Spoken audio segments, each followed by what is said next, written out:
Co by si spřála k narozeninám? Koně. A kam bys toho koně dala? Jsem do pokoje. Na postele. Něco malýho toho, jak se u babičky jezdila. Jo. Ale víš, že koník kaká velkého vínka, jako fakt velké. Kdo by je uklízel? Do pytlíku jak budočky. Co tě vždycky naštve? Takže mi nemusí dát na večer zmrzlinu. Na večeři zmrzlinu? Ano. Proto se naštveš? Nejvíc?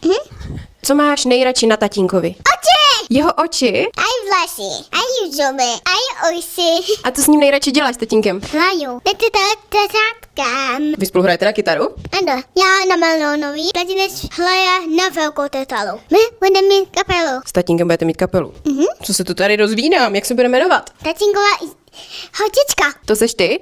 To je roztomilé. Co máš ráda nejradši na mě? Na usměče. Děkuju. Aj zuby, aj špinu na zubech. Já mám špinu na zubech? To jsi by měla říct hned? Jak poznáš, že mám špatnou náladu? Když je vlastně šiktíš. Jako takhle. Jo. Aj